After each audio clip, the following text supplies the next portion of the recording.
Magandang umaga po sa ating lahat. Update tayo sa binabantayan nating Tropical Depression Krising dito sa loob ng ating Philippine Area of Responsibility mula sa nilabas natin Tropical Cyclone Bulletin kaninang 5 a.m. So itong si Bagyong Krising ay huling namataan sa layong 535 kilometers east ng Huban, Sorsogon. Ito ay may taglay pa rin na lakas na hangin na 55 kilometers per hour at pagbugso na 70 kilometers per hour. At ito ay kumikilos west-northwestward sa bilis na 15 kilometers per hour. So mamaya papakita po natin yung track netong si Bagyong Krising. Samantala, patuloy pa rin ang pag-iral o yung paghila neto ng ni Bagyong Krising ng southwest monsoon, kaya malaking bahagi ng western section ng ating bansa ang makakaranas ng mga pag-ulan mamaya at sa mga susunod na araw. So ano po ba inaasahan natin na track neto si Bagyong Krising? So si Krising, inaasahan natin magi-intensify ito into a tropical storm category ngayong araw. At base dito sa ating track, at 2 a.m. ng July 18, 2025, nasa layong 365 kilometers east na siya ng Birac, Catanduanes. Para naman sa ating 48-hour forecast, July 19, 2025, which is Saturday, kung makikita natin, nag-intensify ito into a severe tropical storm category at possible ito tomorrow afternoon or evening. At bahagyang nag-southward itong track netong si Bagyong Krising, kaya malaki na ang tsansa ng landfall scenario over mainland Cagayan tomorrow evening or Saturday, July 19.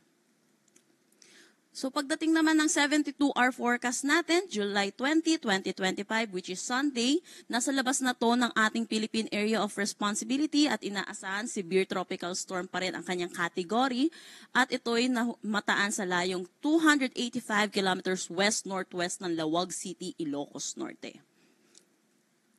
Pagdating naman ng 96-hour forecast natin, July 21, 2025, nasa labas na to ng pa rin ng Philippine Area of Responsibility, layong 495 kilometers west ng Calayan, Cagayan.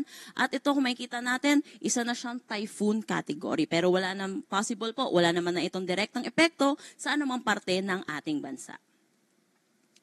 So dahil dito sa bagyong si Krising, nagdagdag na tayo ng mga tropical cyclone wind signal number 1 at una na dito sa may Cagayan kasama na ang Babuyan Islands, Isabela, northeastern portion ng Aurora, Quirino, Kalinga, eastern portion ng Mountain Province, eastern portion ng Ifugao, northeastern portion ng Nueva Vizcaya, pati na rin ng Apayao. So inaasahan natin, habang papalapit po ng kalupaan itong si Bagyong Krising, ay tataas din po ang mga possible nating magkaroon ng mga tropical cyclone wind signal at ang pinakamataas natin possible nating itaas ay tropical cyclone wind signal number 3.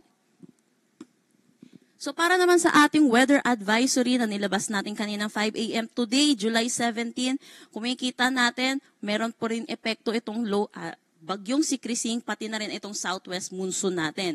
Dito sa eastern section ng ating bansa, ang makaka-apekto dito ay itong si Bagyong Krising at pagdating dito sa western section ng bansa natin, ay ito naman ay makaka-apekto ang southwest monsoon. At kung makikita din natin dito sa ating mapa ng weather advisory for today, 100 to 200 millimeters of rain ang inaasahan dito sa may Occidental Mindoro, Antique at Negros Occidental. At sa mga color yellow po natin nakikita, 50 to 100 millimeters of rain naman ang ating inaasahan. So iba yung pag-iingat po para sa ating mga kababayan, para sa mga banta na mga pagbaha at mga pagguho ng lupa.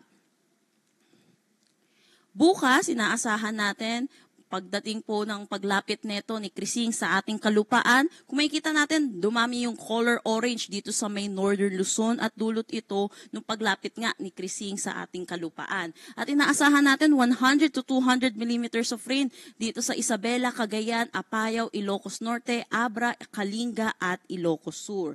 Kung makikita din natin, may mga 100 to 200 millimeters of rain naman tayo, dulot ito ng southwest monsoon sa may Occidental Mindoro, Antique, Negros Occidental at Palawan. Makikita din natin sa ating mapa, buong Luzon na ang makakaranas ng mga significant rainfall at possible combined effect na ito na itong bagyong si Krising at ang southwest monsoon.